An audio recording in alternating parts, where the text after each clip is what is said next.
Hello and welcome to the Wednesday edition of the Box Seat. I'm Mark Warwood. 8 races at Belmont on Wednesday. Let's have a look at the likely conditions. We're expecting a cloudy day in Perth, around 17 degrees Celsius. The track to be a good 4 and the rail to be out in the 14-metre position. Race number 1 at Belmont on Wednesday will jump at 12:39. It's the Tabtach Maiden over 1,300 metres. The replay horse can look at the top one, Hotham Valley, finishing third last start.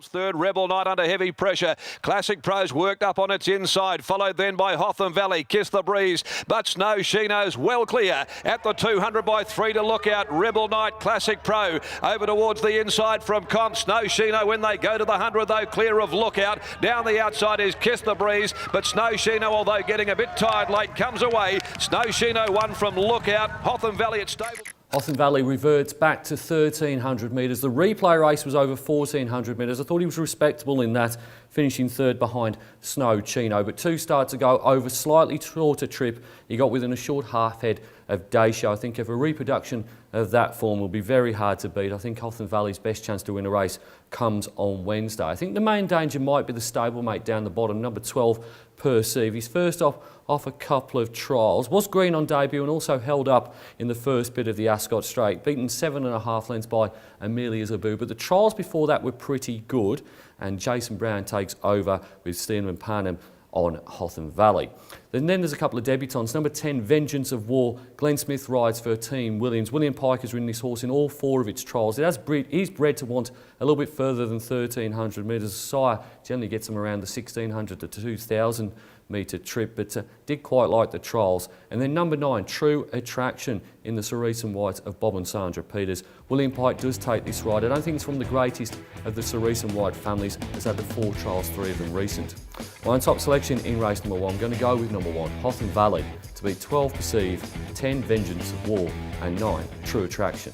Race number 2 at Belmont on Wednesday will jump at 1:14. It's the Furphy Maiden over 1,300 metres. The replay horse can look at the impressive trial of Regal Power last time out. Margin, a clear cut third all by its lonesome for William Pike is Regal Power down the straight. They're covering some real estate inside the 300. The leader has ruled them off, moving up on the outside. Stairs and Whispers. Now Regal Power's getting over the ground well, and back behind those runners there next is going to be Vital Call, but down the straight taking the lead is Stairs and Whispers. Regal Power with every stride gathers it in, goes up, takes the lead and goes on to win. Regal Power beats second there with Stairs and Whispers. Regal Power is the full brother of WATC Derby winner Action, and he won that latest trial in the fastest 950 metres time of the entire Lark Hill meeting. I think his first up run back in June when he was 6th behind the Velvet King was very much an educational run. He gets the lugging bit on, the tongue tie on, he gets William Pike here, and I thought the trial was absolutely sensational. I think he has gone forward in leaps and bounds and he goes on top. From the obvious danger, the horse with the best form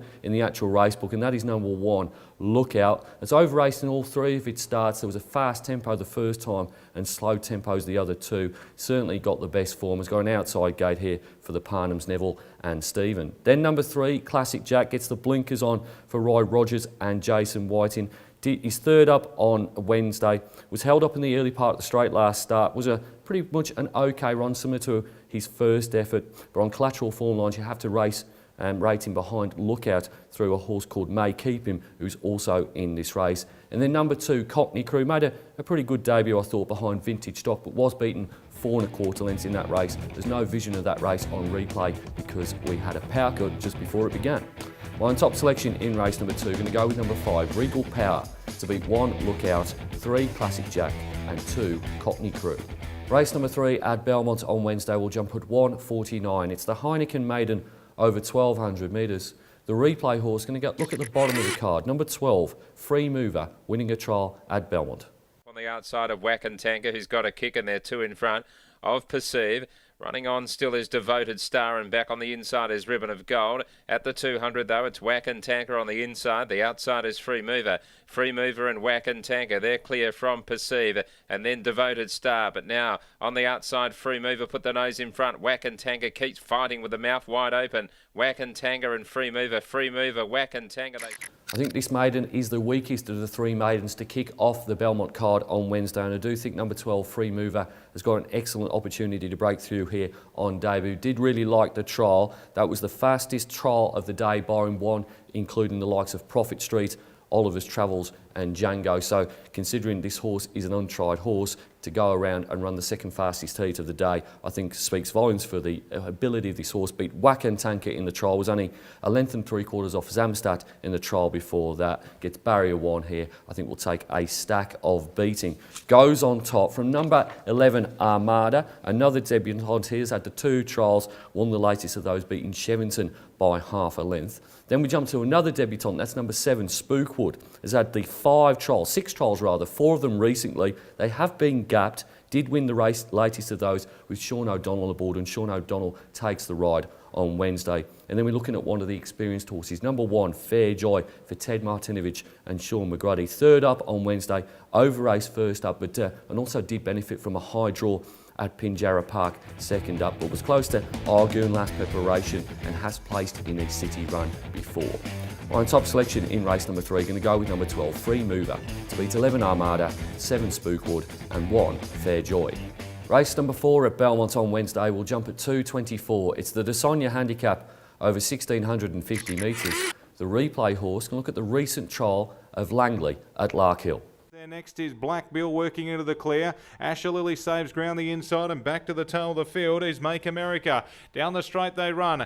Grand Cadeau had reached the lead. Langley flat to the boards, out wider on the track. Coming through underneath those runners as they head down the straight. We have Langley getting up to this lead. It's Grand Cadeau. Langley in second. Black Bill runs on, but in front is Grand Cadeau, and it wins. This looks like a very good opportunity for Langley to break through. He's having his first WA preparation with Mark Bairstow, previously in the yard of John O'Shea in New South Wales. He's had 4 weeks off in preparation for his third run in WA. He's had that trial in between, and the horse he was behind in that trial was Grand Cadeau, who they absolutely backed off the map on Saturday. The gamble went astray, but obviously there was a thought that that trial was pretty good. This horse has won a maiden. It was at Kembla Grange before moving over east, and I do think fitter third up here in what is a very weak race. I think he could be breaking through. Goes on top from number 1, Orbit the Sun, very deep into its preparation, this horse. The blinkers went on 4 starts ago, and he won his maiden at Pinjarra, beating Cosmic Reflection by a long head. Has been on speed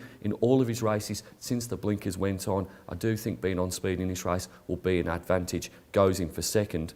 Then I've got number 2, Mr. Albie. He's third up on Wednesday. He broke his maiden over course and distance last October. That win came out of the blue. This half of Belmont Girl, the former stable star for Paula Wag. Not completely writing off this horse. If he bounces back to form, he'd be right in this up to his neck. And then number 8, Quick Reflect, 6th up, but has got Taylor Stone back aboard here. Taylor rode this horse last start, tried to lead all the way, did compound in the last 200 metres to finish 5th, but in a race without a great deal of speed, I think Quick Reflect might be on the speed along with Orbit the Sun. On top selection in race number 4, we're going to go with number 4, Langley, to beat 1, Orbit the Sun, 2, Mr. Albie, and 8, Quick Reflex.